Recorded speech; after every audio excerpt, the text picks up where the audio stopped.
Olá, tudo bem? Estamos iniciando mais um podcast do Centro Universitário Farias Brito e hoje vamos discutir um tema extremamente importante, necessário, que é a erradicação da miséria e a diminuição da pobreza. E para isso nós convidamos o meu querido amigo, meu companheiro de governo por muito tempo, professor Flávio Ataliba. Professor Flávio Ataliba, ele é professor do CAEM, do mestrado, da Universidade Federal do Ceará, já foi presidente do IPES, Instituto de Pesquisas do Estado, já foi secretário executivo da Secretaria de Planejamento e hoje coordena o escritório da Fundação Getúlio Vargas, do IBRE, aqui no Nordeste. E ele não tem pessoa melhor do que o professor Ataliba para discutir sobre esse tema, esses números e como sair dessa situação. Não há democracia com miséria, não é isso, Flávio? Então, um prazer muito grande, Flávio, estar aqui com você. Inclusive, nós temos mais uma coisa em comum. Ambos são ex-alunos do Colégio Militar de Fortaleza, né? E o Flávio Ataliba me dizia aqui que o professor Ari de Sá Cavalcante, que foi professor da Economia da Universidade Federal do Ceará, foi o criador do CAEM, né? Então, pai do diretor, presidente do Farias Brito, professor Tales, não é? Deve também estar muito orgulhoso de ter o seu pai como criador do CAEM, que fez tão bem, já fez e vai continuar fazendo para o desenvolvimento do nosso Estado. Exatamente. Flávio, eu queria começar esse nosso debate para entender esses indicadores, né? Você tem sempre dado entrevistas, falado muito, e quando foi membro do governo também, sobre essa questão da erradicação da miséria, diminuição da pobreza. No Brasil, quem é o miserável, o extremamente pobre e quem é o pobre? Queria começar por aí. Tá bom. Então, obrigado, Arthur, pelo convite. Satisfação muito grande participar desse seu podcast. Já acompanho aí vários episódios. E parabenizar o Farias Brito, todo o sistema, por essa iniciativa extremamente importante, né? Eu vejo sempre que pessoas da nossa geração lá atrás não tinha esse tipo de comunicação com a sociedade, né? A gente ficava muito preso ao rádio, à televisão, e com a inovação que as redes sociais trazem, né? Todos os smartphones, tudo internet, e nada disso existia lá. A gente não é muito velho não, mas nada disso existia lá, tempos atrás, né? E é importante, eu vejo, a gente se adaptar à mudança, né, das novas tecnologias de comunicação, inclusive isso muito utilizado também, você que é um professor muito reconhecido, utilizando isso também como ensino, né? Isso. Então não deixa de ser essa conversa uma troca de ideias e informações. Eu fiquei muito feliz pelo convite, né? E aí você já coloca um tema extremamente importante para a nossa sociedade. Eu de alguma forma me dedico já há algum tempo a essa discussão, né? E você toca num ponto, eu acho assim, da mais importância. Não existe democracia com uma situação dessa. Isso. Né? Então, assim, uma sociedade que se diz democrática, justa, não pode conviver, né, com essa situação. Que situação, né? A gente tem ainda, Arthur, e aí vamos falar um pouquinho de metodologia para entender, né, e aqueles que estão nos assistindo, me entender como é que a métrica científica funciona. Existem várias linhas de pobreza. O que é uma linha de pobreza? Uma linha de pobreza, metodologicamente, é uma linha de corte. Tá? Então, assim, monetariamente, a partir de determinado valor diário ou mensal, aquela pessoa é considerada pobre ou não pobre. Tá? Evidentemente que toda linha de corte, porque se o cidadão dá 1 centavo a mais, ele pode deixar de ser pobre. Mas você precisa ter uma métrica, você precisa ter um corte. Qual é a linha de corte? Existem várias linhas de corte. O que nós utilizamos num trabalho recente, que publicamos inclusive no site da FGV, é um estudo que levantou a redução da pobreza e da extrema pobreza de 2012 a 2023. Então, são dados da PNAD contínua do IBGE. Ok. Então, para fazer esse cálculo, o que é que se considera? duas linhas principais, da extrema pobreza ou miséria, como você colocou, e da pobreza. Então vamos lá. Qual é a linha de corte da extrema pobreza que o Banco Mundial usa? Uma linha em dólar para comparar todos os países. Ok. Porque você não pode... Se eu quero comparar qual é a linha de pobreza do Brasil com a Argentina ou com a Inglaterra, eu tenho que ter a mesma métrica, que é o dólar. Só que, além de usar o dólar, você usa assim, o que é que o dólar naquele país compra. Okay. Então, se chama paridade de poder de compra. Né? Ou seja, é o peso daquela unidade em dólar, o poder aquisitivo. Então, feito toda essa normalização e colocada essa métrica, a linha de corte da extrema pobreza no Brasil é R$ 209 mês. Por pessoa, né? Por pessoa da família. Tá. Pronto, importante isso. R$ 209 mês por pessoa da família. E a linha de pobreza, né? A linha de pobreza, para ser mais exato aqui, para não ter nenhum perigo de esquecer, a linha de pobreza é 667 mês. Na verdade, é assim, a linha de pobreza é $6,85 dia, aí você convertendo no paridade de poder de compra, dá na 667 reais por pessoa. Mês, né? Mês. Então é o seguinte, você tem, naquele domicílio, moram 5 pessoas. Pode ser 4 da mesma família e um agregado. Não interessa. Okay. Interessa que são 5 pessoas que moram embaixo daquele teto. Então, eu calculo a renda de todo mundo e divido pelo número de pessoas.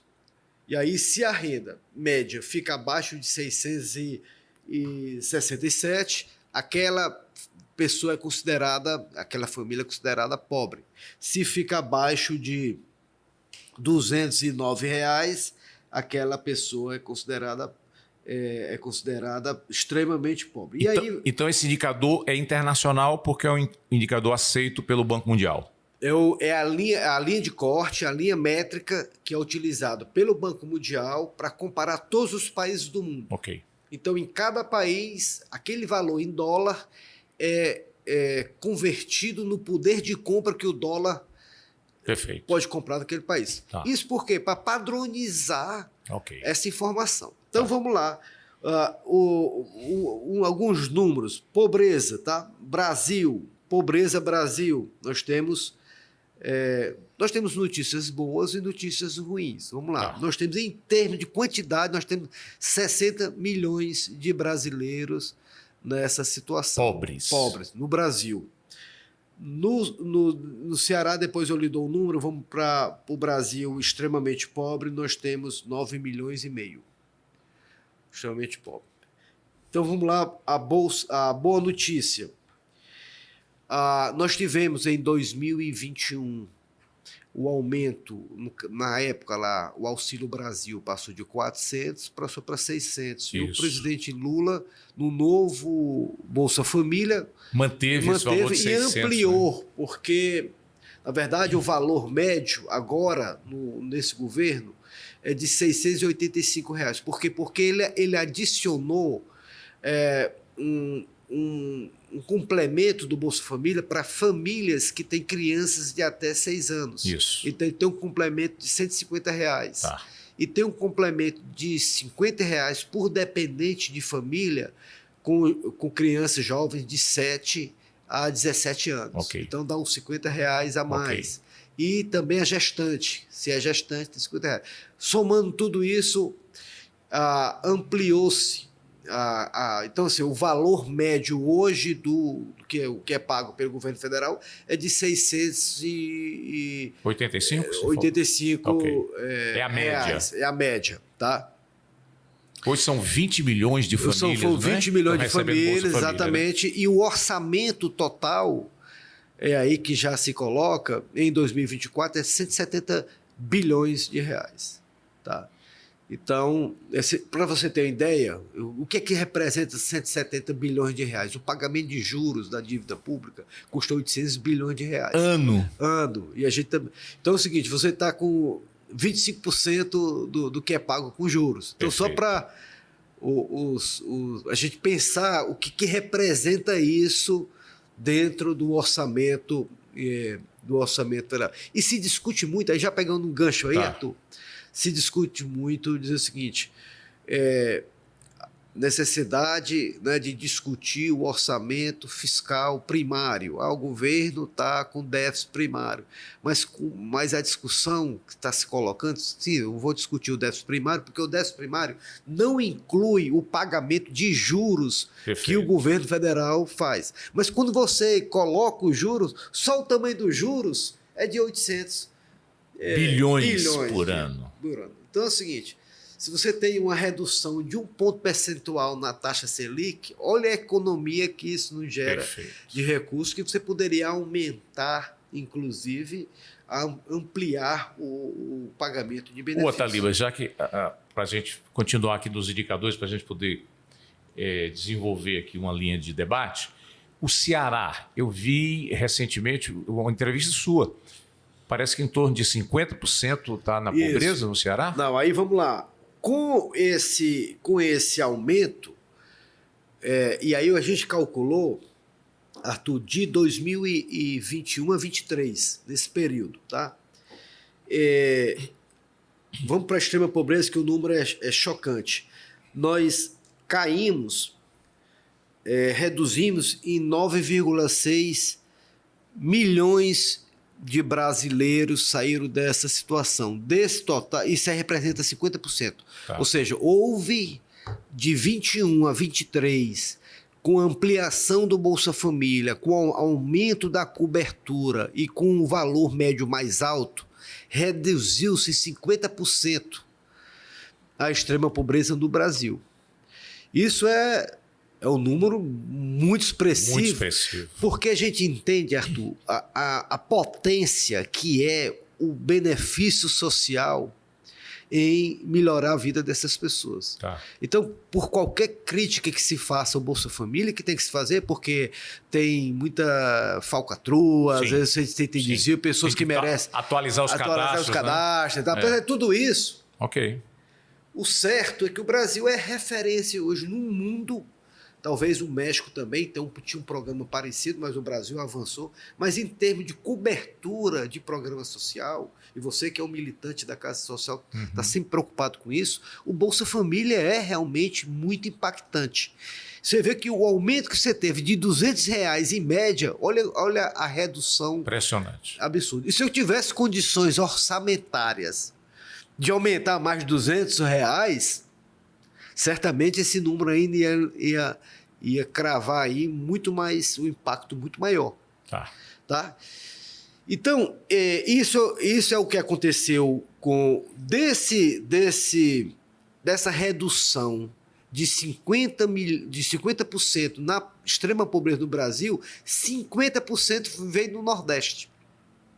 E aí os números do Nordeste é o seguinte, se no Brasil cai 9,6 milhões de pessoas, no Nordeste cai 4,8 milhões. A metade. Tá? Então é um resultado muito significativo. Isso a gente representa aqui, é como se de cada 1.000 brasileiros na extrema pobreza, 540 ainda estão no Nordeste. Então a nossa região ainda tem... E você veja a proporção, porque a população do Nordeste dá mais ou menos 30%, 27% da população do país. Né? Mas proporcionalmente a gente tem muito mais. Tá? Você tem uma ideia, a região sul caiu 450 mil, não é nada, que é 10% do Nordeste. Né? Então, assim, nós temos um desafio muito... Agora vamos para os números no Ceará. Isso. Né? Os números no Ceará, interessante, Arthur, que quando a gente fez, e aqui é também uma situação aqui de reflexão, quando a gente faz o cálculo de 2012 a 2023, a gente faz 2012 a 2019, aí 2020 não tem pesquisa da PNAD, aí tem 21 a 23. Tá. Quando a gente calcula 2012 a 2021, o estado de Ceará foi o único estado nordestino que reduziu a extrema pobreza. Os outros estados não reduziram. Tá. Quando a gente faz o cálculo quando a gente faz o cálculo, deixa eu pegar aqui a extrema pobreza. Quando a gente faz o cálculo de 21 a 23, não, todos os estados reduzem a extrema pobreza, tá? E aí, vamos ver, nós temos aqui no estado de Ceará, por volta de, ainda na extrema pobreza, nós temos por volta de 9,5% da população, ou seja, de cada... Então, mais ou menos aí uns 800 mil eu vou lhe dar um número habitantes. exato. Exatamente. O Ceará tem 8,8 milhões de habitantes, né? Segundo é. o último IBGE, o censo. Então, nós temos aqui exatamente, deixa eu lhe dar o número exato, 2023, nós temos 866 mil cearenses ainda Na miséria. Na miséria e tal. E aí, isso tem implicações muito importantes na vida das pessoas, né? E talvez, assim, acho que a sua grande preocupação de trazer esse tema para a gente discutir, assim, como é que você pode ainda, né, continuar... Ainda só com a continuidade dos números, falta o número de pobreza do Ceará. Eu acho que é 50%, pelo que eu me lembro com a declaração sua, é isso? Vou lhe dar aqui a pobreza. 9,5% de miseráveis do Ceará. Não dá para decorar esses números todos, né? Evidentemente. É claro. Mas... Por isso que a gente usa a máquina, né? Para isso, é para ajudar. Aqui, será nós temos 4 milhões e meio. 50% da população. Né? É o que representa mais ou menos o Nordeste isso, na pobreza. Perfeito. Ou seja, é um número muito expressivo. Muito expressivo. De tudo que nós fizemos, eu digo nós porque nós estamos aí nesse projeto já há algum tempo. Né? É justamente essa pergunta que eu quero te fazer. Eu tenho acompanhado teus estudos, tua militância nessa área de combater a pobreza, a miséria. Eu me lembro que você foi um dos criadores, se não o criador, do Laboratório da Pobreza, de estudos sobre a pobreza na UFC, na Universidade né? Federal do Ceará. Ninguém estava discutindo esse tema, né? Eu me lembro que, ainda deputado estadual, eu te convidei para uma audiência pública e você levou números assim, importantíssimos para aquele debate. Eu pergunto, o que podemos fazer? Quer dizer, o que está sendo feito? Você aí já dá uma evolução nos números, há uma diminuição nesses últimos anos, porque o governo do estado ele criou o cartão Mais Infância, R$100 mensais. Isso. Criou agora o cartão alimentação, que é R$300, não é? O Vale Gás. O Vale Gás, que é importantíssimo também. E agora esse programa que o governo inclui, Arthur, que eu acho muito importante, é o Ceará Sem Fome. O Ceará Sem Fome, que é o cartão Ceará Sem Fome, o cartão alimentação. Que tem uma outra perspectiva aí, mas é importante. Né? Assim, o tema, ele é muito complexo. Né? Às vezes os economistas, e aí nenhuma crítica à profissão, mas para a gente ter um entendimento, é que a economia é uma ciência social como todas as outras ciências sociais. Sim. O que significa ser uma ciência social? Significa que quando você pensa algo baseado nos livros, baseado nos modelos, baseado nas estatísticas, você não tem certeza, Arthur, se aquilo dali vai funcionar ou não. Ok. Por quê? Porque muitos fatores, né? Muitos fatores. E você não sabe qual é a resposta do ser humano àquelas iniciativas. Aí os economistas brincam com os físicos, que dizem o seguinte: se os átomos pensassem, os físicos estavam lascados. Porque não conseguia reproduzir os experimentos em laboratório. Porque a física, você sabe, se você fizer aquilo exatamente... Você sabe o resultado. O resultado. A economia, você não sabe o resultado. Perfeito. Porque as pessoas reagem, né, às ações do governo, inclusive. Então, é muito mais complexo. Mas algumas pistas, a gente sabe. Por exemplo, pistas. Todo o esforço da educação no estado de Ceará, o estado de Ceará é referência já há algum tempo, etc. Em algum momento essa chave vai virar. Por quê? Porque quando você educa a criança, e você é um grande defensor, educar é preciso, o seu lema, né? Isso.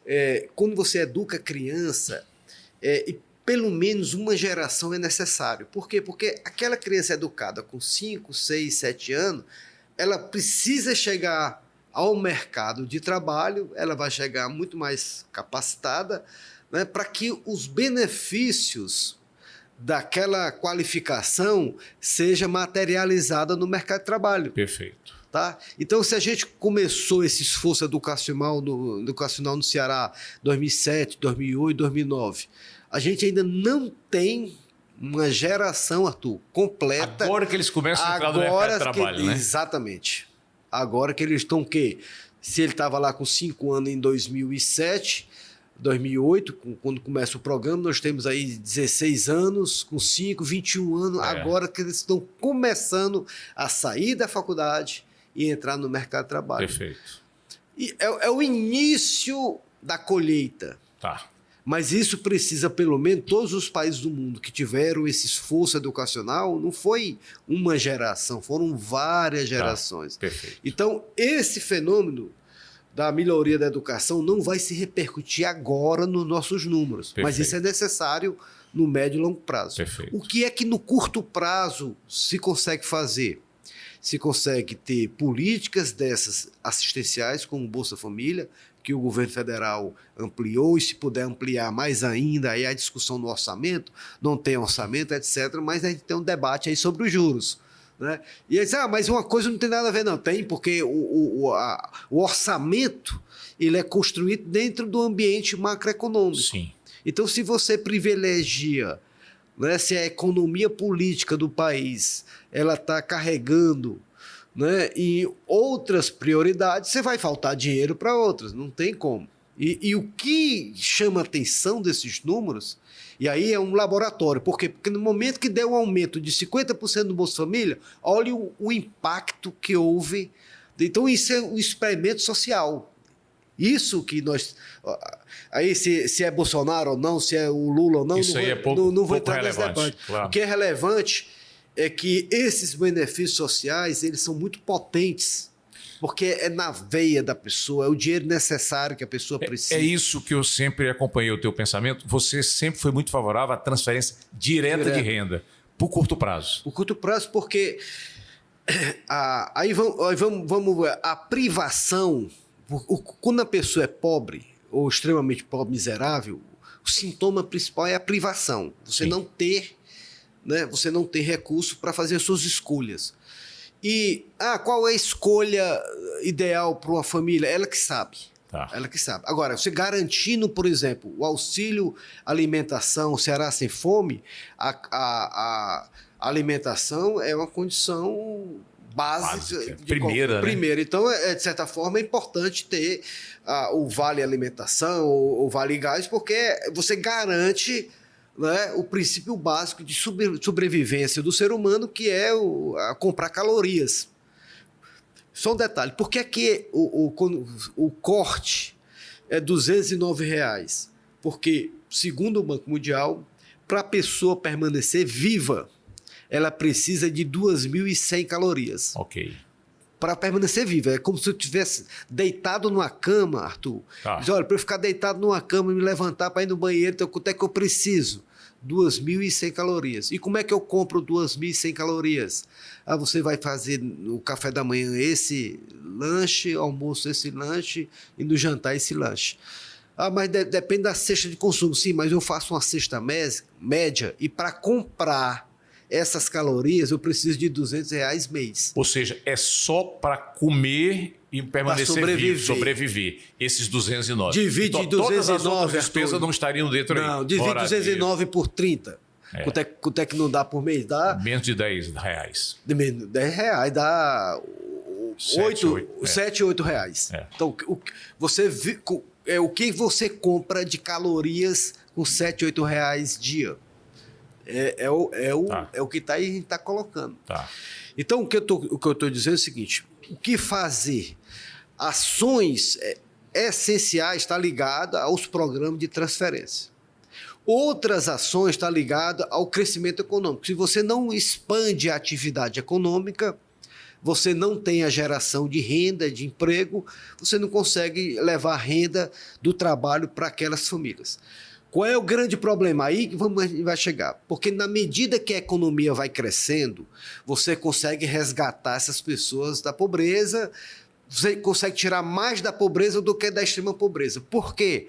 Porque as pessoas que estão na condição de extrema pobreza, elas estão muito mais debilitadas do que as pessoas que estão na pobreza, que é uma categoria um pouco menos ruim. Tá, perfeito. Então, se tem um flanelinha, todos respeitam o flanelinha, mas ele não está inserido no mercado de trabalho, mas ele está lá na atividade dele. Se a economia cresce um pouco, o supermercado vai precisar de um servente, aquele flanelinha pode ser alçado à categoria de servente e aí a situação melhora. Mas quem é extremamente pobre, quem está numa situação mais delicada ainda, o crescimento econômico não consegue resgatar essa família, porque ele está muito aquém das habilidades mínimas essenciais para entrar no mercado de trabalho. Perfeito. E aí é uma outra visão que o governo, a gente precisa ter. Que outra visão é essa? Quando você está sem renda, e aí serve para quem é pobre, para quem não é pobre, normalmente a gente sem renda e em algum momento da vida da gente, a gente passa por essa situação, a gente fica muito mais vulnerável a tomar decisões ruins. Tá. As pessoas com menos renda têm mais dificuldade de otimizar suas decisões. Perfeito. Não é isso? Por quê? Porque a restrição que lhe impõe dificulta qual é a melhor escolha que eu faço. E imagina uma pessoa na extrema pobreza. Então, ela não tem condições de tomar decisão alguma. Tá. Né?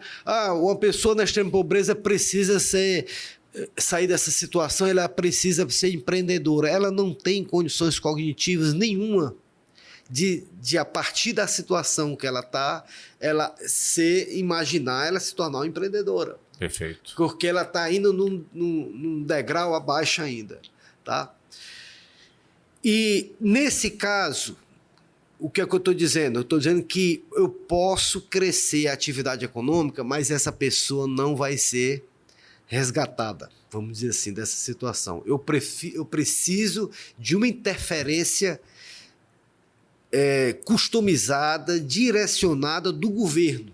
Ok. O governo precisa ir nessa família e entender por que é que essa família, por mais que a atividade econômica, e a gente está com nível de desemprego dos mais baixos na série. Deu agora 7%, o desemprego? A nossa taxa natural de desemprego, vamos dizer assim, que seria o limite, é 4% mais ou menos. A gente está com 7%. Antes a gente estava com 12%.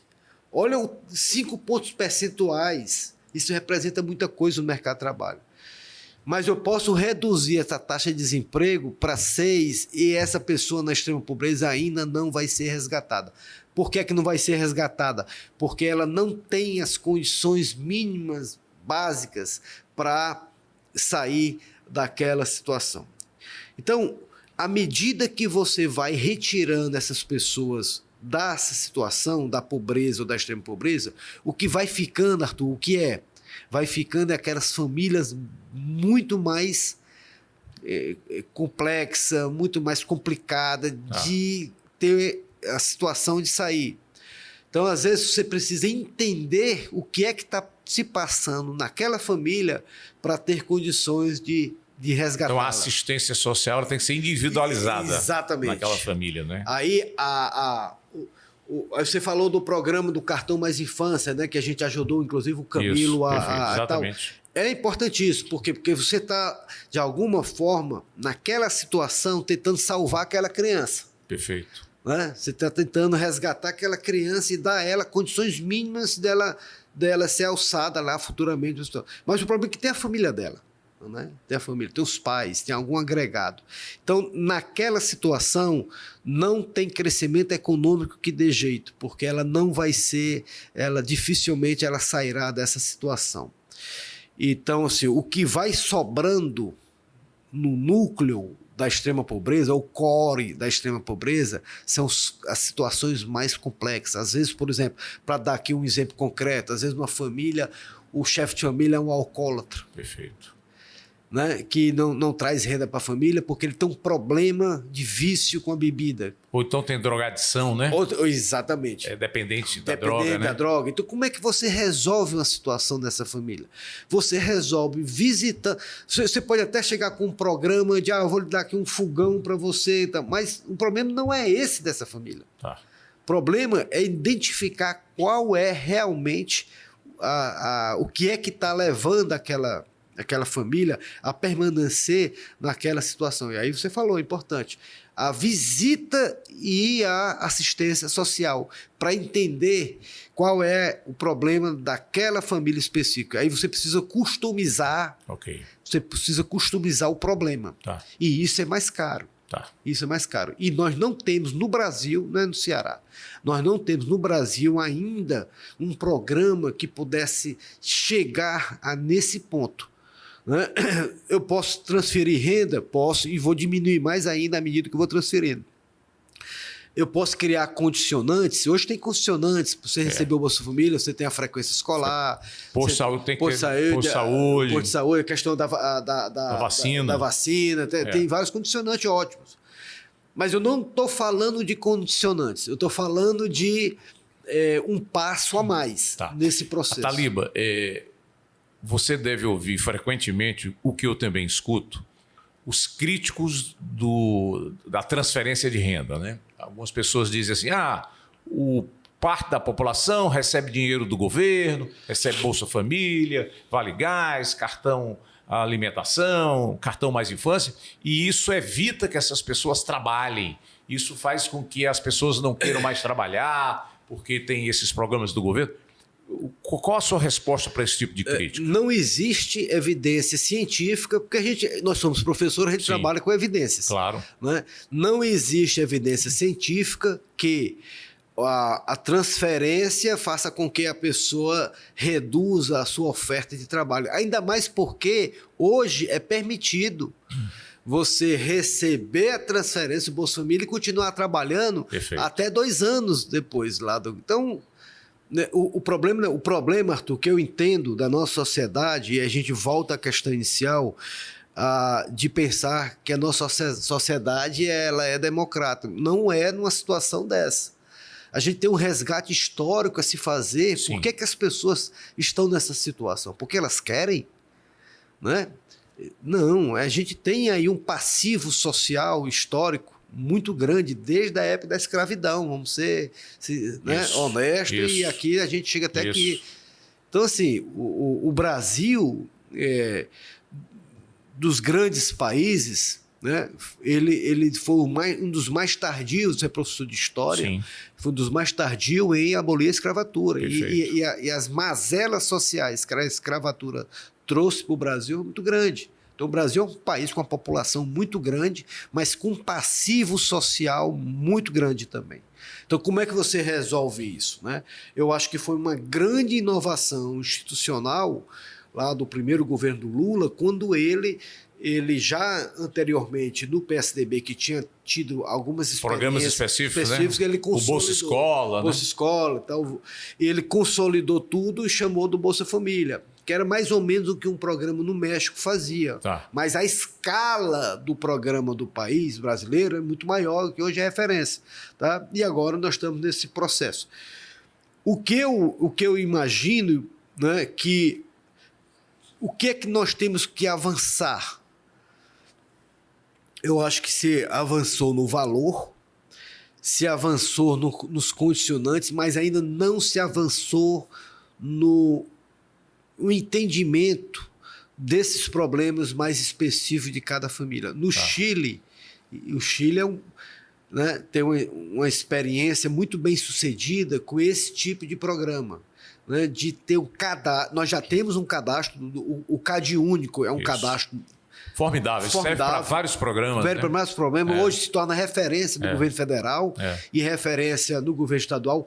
Tem uma dificuldade grande, aí uma outra questão, Arthur, é nos municípios de atualizar os cadastros, porque quem atualiza os cadastros são a esfera municipal, que preenche lá uns formulários e tal. Tá. E isso demora, às vezes, a ser feito. Tá. Eles alegam que não tem estrutura e tal. Tá. Isso dificulta isso. Então, esse é E cada pessoa, é importante isso, né, Ataliba, para o nosso internauta. A família se cadastra e cada pessoa recebe o NIS, o seu número, né? número de identificação social, né? Então você tem todo mundo que é pobre, está identificado, ou pelo menos aquele que foi fazer o cadastro, está identificado no país, né? E ser identificado traz uma questão importantíssima, é a focalização. Né? Qualquer política pública ela precisa ser focada. Por quê? Para você não desperdiçar dinheiro. O dinheiro é curto, o orçamento do governo, tanto estadual, municipal, federal, é curto. Então você precisa chegar de forma mais rápida e precisa em quem precisa. Então o NIS foi um grande avanço institucional que permite essa focalização. Tá? O que eu acho que a gente tem que imaginar como vai evoluir isso é, primeiro, como é que os municípios conseguem dar velocidade no cadastramento ou retirar da folha quem não está mais com esses critérios para receber. Critérios, né? A outra coisa é identificar se, né, as contrapartidas da família estão sendo executadas. Tá? Então, ali, os condicionantes também tem que verificar se está sendo coisado. Terceiro, é você evoluir como política pública e identificando quais as causas que determinadas famílias continuam naquela situação.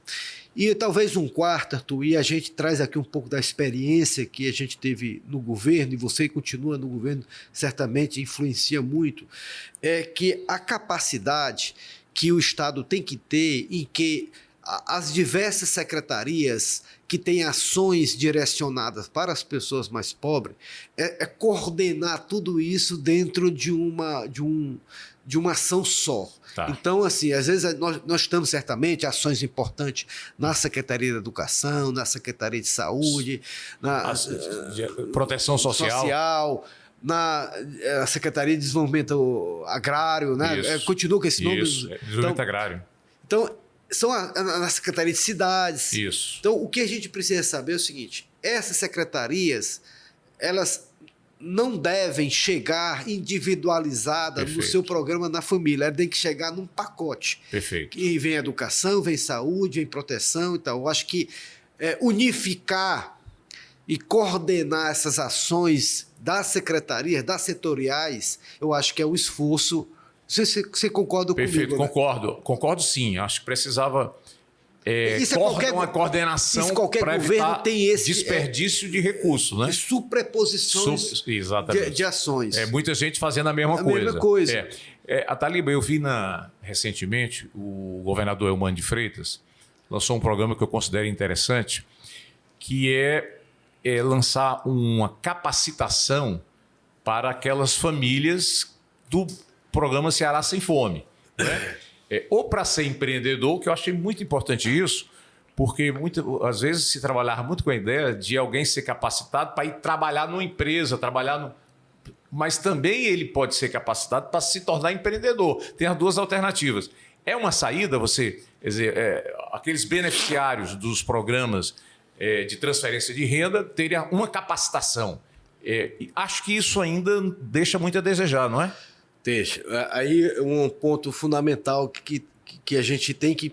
Como é que a pessoa consegue sair da situação de pobreza? Né? Isso. Quando você é capaz de ou você trabalhar no setor da indústria, no comércio, né, com carteira assinada, ou você sendo empreendedor, microempreendedor individual. Inclusive a legislação federal ajuda muito nessa ação.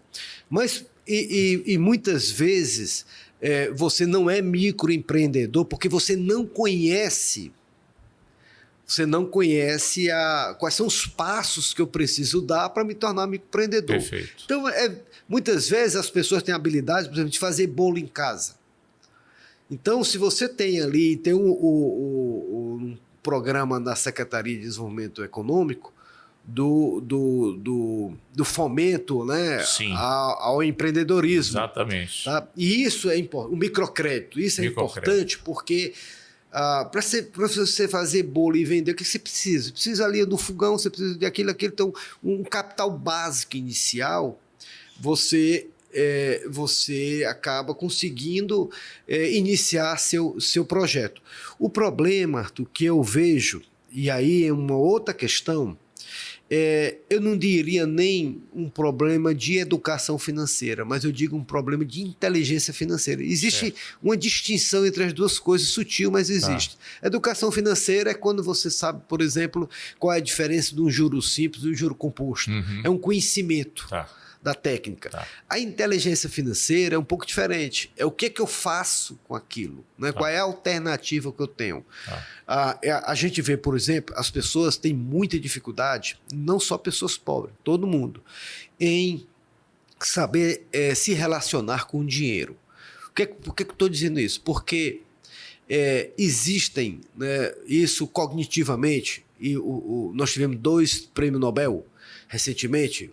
O Daniel Kahneman, que era um psicólogo, ganhou um prêmio Nobel em economia. O que o psicólogo tem a ver com a economia? O psicólogo tem a ver com a economia porque nós, seres humanos, nós não tomamos as decisões racionais como os economistas achavam que tomavam. Por quê? Porque o nosso cérebro, 95% do nosso dia a dia, nós funcionamos vamos dizer assim, no automático, que eles chamam o sistema 1. Quando você sai daqui e dirige seu carro para ir para casa, você não vai pensar, eu vou sair daqui, vou entrar no carro, vou passar a marcha. Você não vai no automático. Vai no automático. E nós vivemos no automático. Por quê? Porque o nosso cérebro gasta pouca energia você vivendo no automático. Perfeito. Tá? Até o cérebro, para poupar energia, a gente vive no automático. Mas quando a gente vive no automático, a gente toma decisões boas e toma decisões ruins. Quando você é parado para pensar uma decisão mais sofisticada, você vai tomar um empréstimo em algum canto para fazer uma determinada coisa. Aí você vai parar para pensar, vai gastar energia e tal. Então, o que é que isso tem a ver com o que a gente está dizendo? Nós, seres humanos, homens sapiens, nós vivemos utilizando o sistema 1 do nosso cérebro, que é o dia a dia, 95% das nossas decisões. E muitas vezes nós tomamos essas decisões de forma errada. Por quê? Porque a gente está no automático. E a mesma coisa serve para as pessoas. Por que que muitas vezes, Arthur, quando a gente está triste, quando algum problema que acontece, você vai no shopping, compra o que não precisa com dinheiro que você não tem. Verdade. Aí o cartão de crédito serve para isso. Exatamente. O sistema capitalista, nenhuma crítica ao sistema capitalista, mas ele faz o quê? Ele dá um cartão de crédito. Porque você vai ter o benefício... Vai pagar um juro altíssimo, mas você não está nem pensando nisso. Não está nem pensando nisso. Então, você tem o benefício de comprar aquela coisa que vai dar a você uma felicidade instantânea.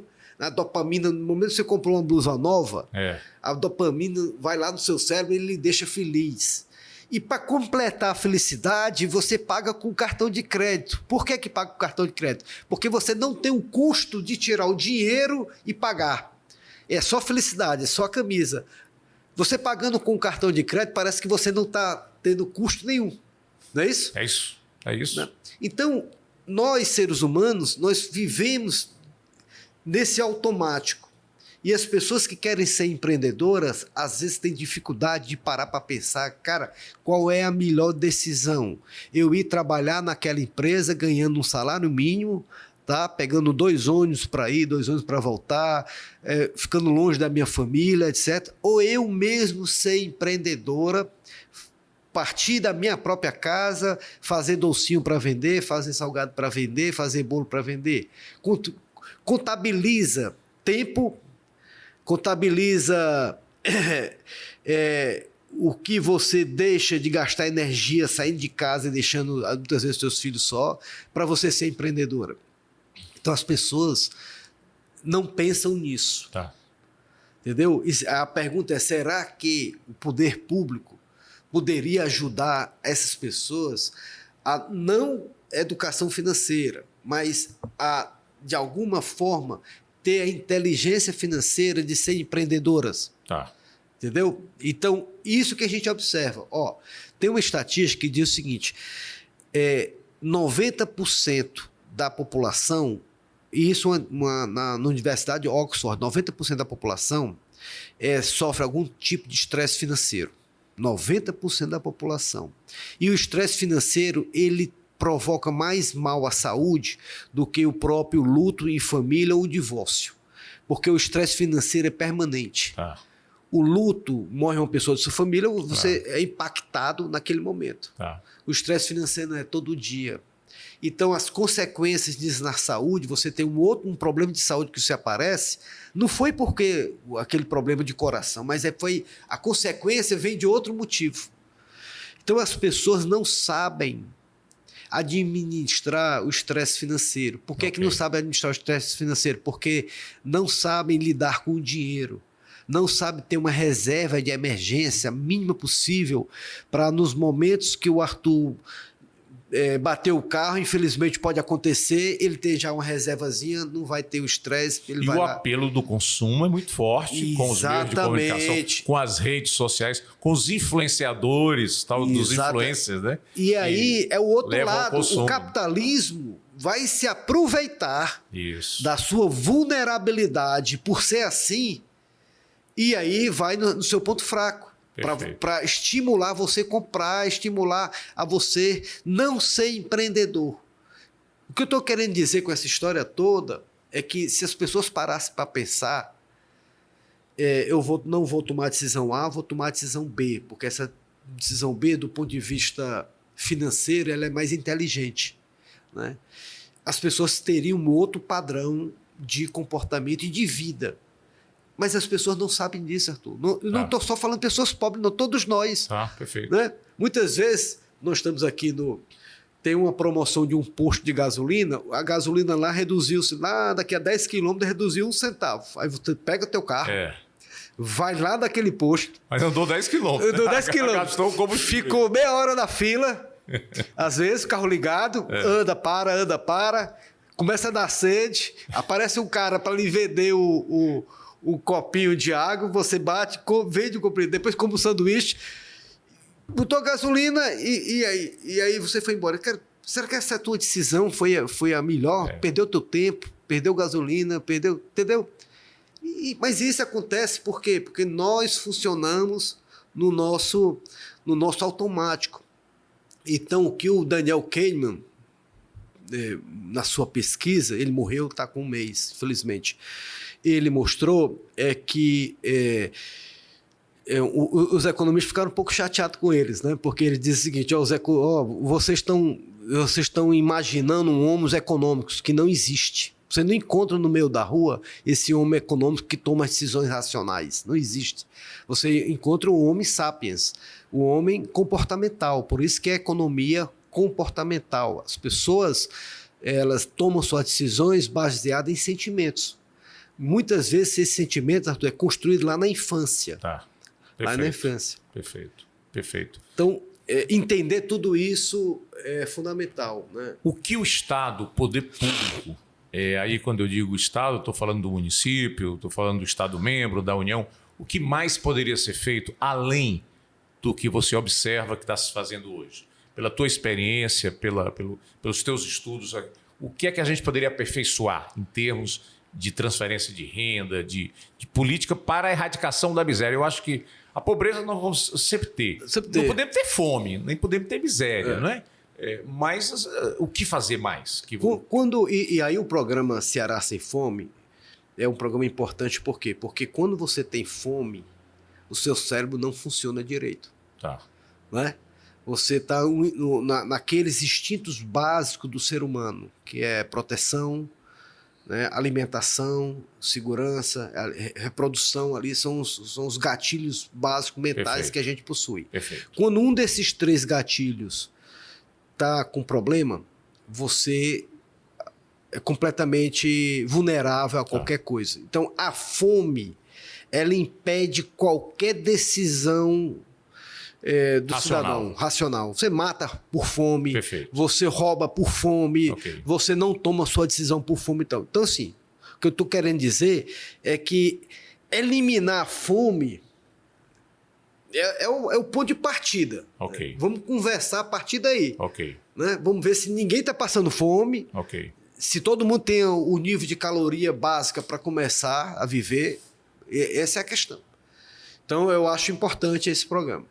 Agora, o que é que a gente precisa avançar? E isso vem de sequências de governos. Tá. Né? Sequências de governo.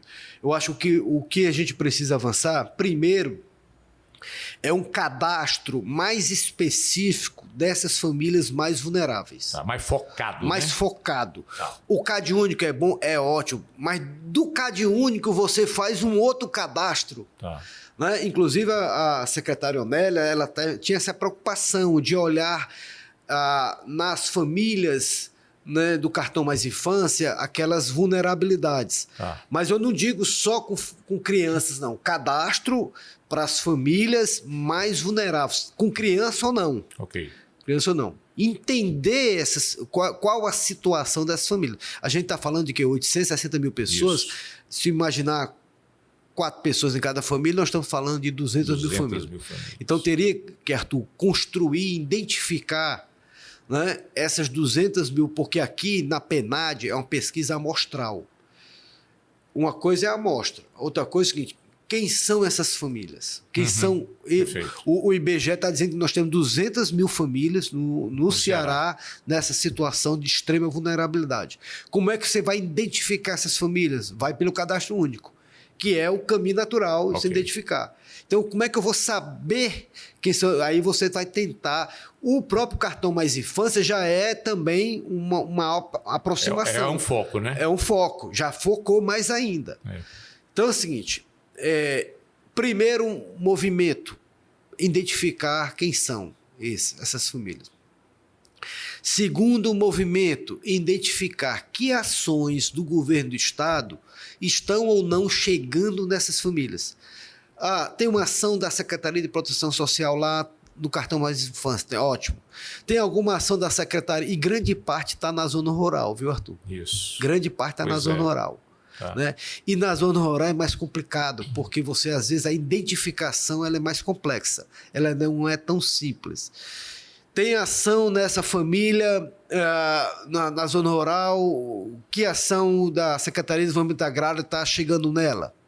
Que ação da Secretaria do Trabalho está chegando nela? Então, eu preciso identificar nessas famílias o que é que está chegando e o que é que não está chegando. Ok. Né? Depois, eu preciso identificar quais são os problemas que essa família está enfrentando. Né? É problema ligado à droga, é problema ligado ao alcoolismo, é problema de abandono das crianças pelos pais. É uma abordagem multissetorial, né? Multissetorial. Porque o problema, nesse nível, ele deixa de ser apenas específico, econômico, monetário. Perfeito. Ele é multidimensional, tem outras características. E eu fico sempre, na época que a gente estava discutindo isso, inclusive com o governador Camilo, nós já temos os agentes de saúde, que já faz essa visitação, mas ligado à questão se está tendo os procedimentos de saúde corretos ali, a vacinação, super bom. Por que a gente dá um passo a mais e essa abordagem para outras questões dessa família? Perfeito. Entendeu? Então, entender isso aí, a gente não tem informações.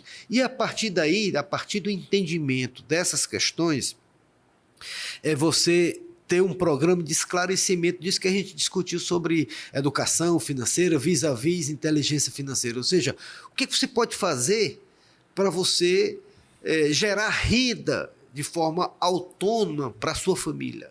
Né? O que você pode fazer? Que atividade produtiva a mais você pode fazer? E aí, muitas vezes, tem que ser pelo que a pessoa já tem aptidão para fazer. Perfeito. Porque, normalmente, uma família já tem uma tradição do avô, do bisavô, que já tem habilidade para ser costureiro, para fazer alguma coisa relacionada à culinária, entendeu? Já tem um DNA ali de alguma atividade específica que ela já aprendeu com a mãe, com a avó, e ela explorar isso aí. Muito bem. Ataliba, eu quero aqui para encerrar... Passa rápido, né? Passa rápido no instante, né? Perguntar o seguinte. Você me colocou que antes da gente começar esse debate, que o Instituto Brasileiro de Economia, da Fundação Getúlio Vargas, está se implantando no Nordeste pela primeira vez e você vai coordenar esse trabalho. Então, eu te pergunto, o que o Instituto Brasileiro de Economia da Fundação Getúlio Vargas pode trazer para o Nordeste brasileiro? O que é que você se dispõe a coordenar? Acho que é importantíssimo, porque o primeiro escritório fora do Centro-Sul, né? Brasília, São Paulo e Rio de Janeiro, é justamente Fortaleza e sob a tua liderança. O que você pode acrescentar ao Nordeste? Arthur, foi importante você trazer, e agradeço esse tema, só para o nosso quem está nos assistindo entender. A Fundação Getúlio Vargas é uma escola tradicional no Brasil, criada pós-guerra, tem sua base no Rio de Janeiro. E lá funciona não só, por exemplo, mestrado e doutorado de economia, tem a escola de direito, tem a escola de administração pública, tem diversos outros. Em São Paulo também tem a Fundação Getúlio Vargas e em Brasília também.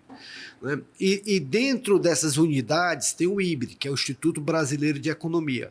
Só para as pessoas terem uma ideia, o IBGE nasce do IBRE, porque após a Segunda Guerra Mundial era necessário calcular os preços no Brasil. Getúlio Vargas não sabia qual era a inflação no Brasil. E quem calculava era a Fundação Getúlio Vargas, só que não pode uma instituição privada calcular a inflação do Brasil, tem que ser uma instituição pública. Perfeito. Por isso que foi criado o IBGE.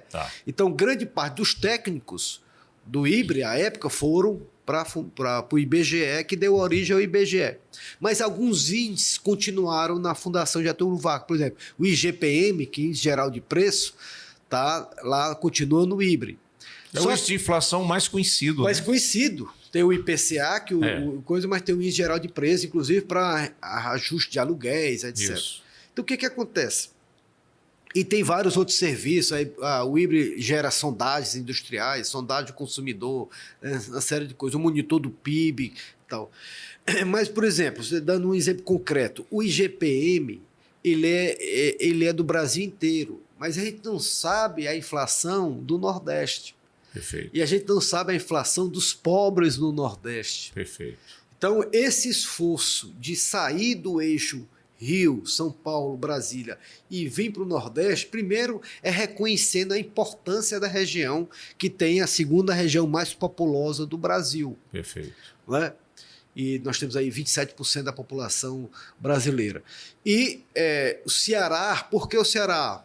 Por um lado, talvez pela ligação que a gente tem com as pessoas lá, mas segundo, porque o Ceará se tornou, ao longo do tempo, Arthur, ele se tornou uma referência em várias políticas importantes. Então, vamos dizer assim, é salutar que uma instituição como a Fundação Getúlio Vargas esteja próximo àqueles governos que têm uma tradição de gerar boas políticas públicas para o país. Tanto é que a educação ela é referência para o Brasil, e isso o mundo inteiro conhece a experiência da gente.